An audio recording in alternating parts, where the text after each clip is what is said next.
in Mexico and I met this man in Cancun named Frederick Branson from Ohio in the United States. He was seated on the street holding a poster saying he wanted political asylum in Cuba. When we started to talk, he related that he's a victim of a government conspiracy.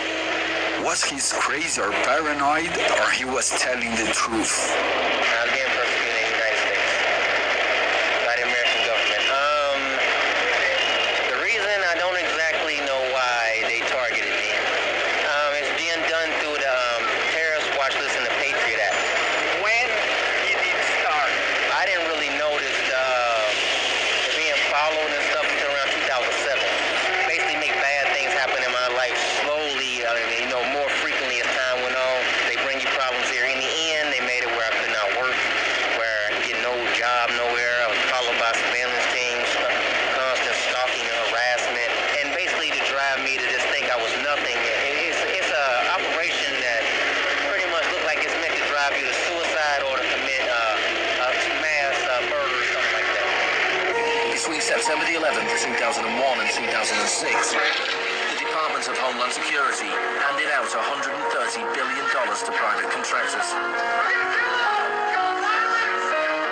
This is the disaster capitalism complex, a new economy built on fear.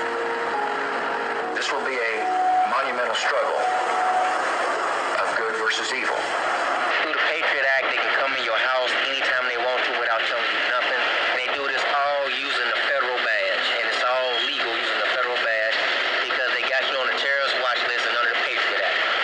So, and if anybody offers you aid or help, they can put them on the list also. So they tell people this, so people turn away from me. My family, my friends, completely turn their backs on me, so they cannot help.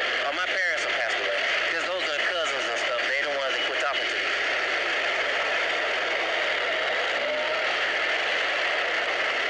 Stop taking my phone calls, stop talking to me, all of them. Not just one.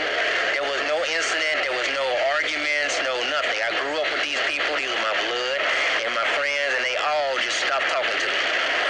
Frederick was sleeping on the ground at a bus station, eating through donation and trying to figure out a way to get his political asylum. I've been part of no group, no nothing. I was training for bodybuilding, modeling, and fighting the UFC when they, that's all I was doing. And somehow I ended up on this watch list and being attacked by the government. So I take it somebody saw me and probably just got jealous or something. They throw people on here for frivolous, meaningless reasons. Just pretty much, simply, it looks like they don't like you. They just throw you on there. The terrorist watch list has millions of people on it. And I got a paper that back in 2013, they nominated 450,000 people to put on the terrorist watch list. 450,000, that's about 500,000 people for 1 year.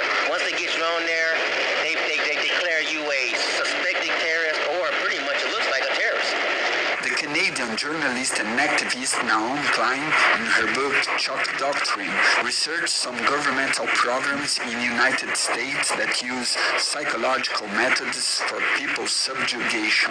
The story begins on June the 1st, 1951, when representatives of Western intelligence agencies secretly met with academics at Montreal's Ritz-Carlton Hotel. But experiments at McGill continued under the ambitious head of psychiatry, Dr. Ewan Cameron. The Allen Memorial Institute, where he worked, began to resemble a macabre prison, where Cameron performed bizarre experiments on his psychiatric patients. I used to shiver when they told me about, you're gonna get a shock treatment tomorrow. You're just like a zombie walking around.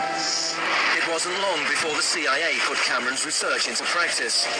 Many of his techniques appear in the agency's Cuba Counterintelligence Interrogation Manual. Guantanamo was the first time that the techniques of the Kubark Manual were explicitly and publicly being used by American forces.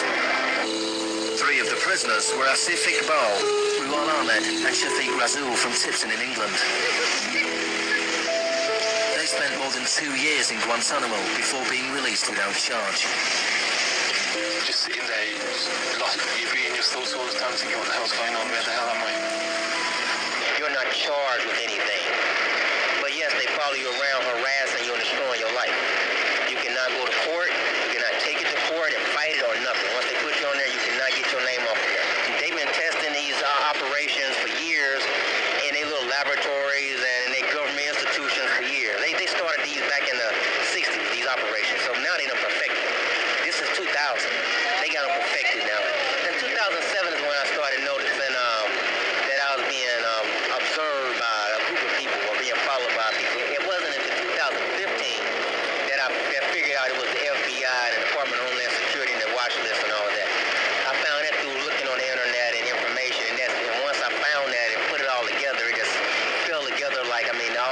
started to connect. When I look back and seeing how things were done, it all started to come together, and it all made it clear what was going on. How can you know that those things are a persecution to you and not a general effect? Oh, general effects of society. Oh, it's you have to be how do I put this? Pretty damn dumb to not catch on to what I mean. If you ain't lived my life, but the way they did these things, you got to be pretty damn dumb not to notice it was being organized.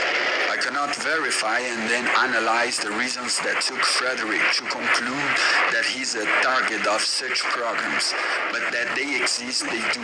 This is a fact.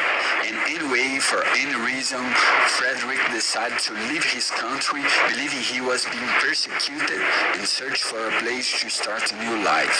That could have been just chosen for experimental purposes, just for these type of operations. They will try to claim you're paranoid. I mean, the things they do are so dramatic that if you actually try to talk out against it, it appears you're crazy because the magnitude of what they do sounds like too much. Like, who would do all of that? They do all of that. So I just left the country. I no longer want to live there ever again. I tried to renounce my citizenship, but unfortunately you need $2,300 to do that. I don't have that. Due to persecution, if you can't work, how can you? If you can't work, what can you be? But you need $2,300 to renounce your citizenship. So I'm working on that. But I need that. That's a lot of money. But so I don't want to go back there. I don't even want American citizenship. So I'm trying to get to Cuba and file for political asylum, and from then I can get back to work and get back to a life of peace and get on with my life. That's what I'm trying to do. For security reasons, the government gets to watch you online. They get to know everything that you're doing. But for the same security reasons, you're not allowed to watch them online. You're not allowed to know what they're doing. All the CCTV cameras are pointed at you. All the surveillance systems are pointed at you. Meanwhile, your so-called public servants have more privacy than you do. What kind of a servant has more privacy and more rights than their supervisor? I mean, isn't that supposed to be the relationship? Politicians and bureaucrats, state workers, they're public servants, right? But can you monitor what Senator so-and-so is doing on the internet? Can you listen in when Congressman such and such meets with his donors, meets with his financiers, his funders, with businessmen? I mean, what's on Joe Biden's browser history? He can find out what's on yours. Why can't you know what's on his?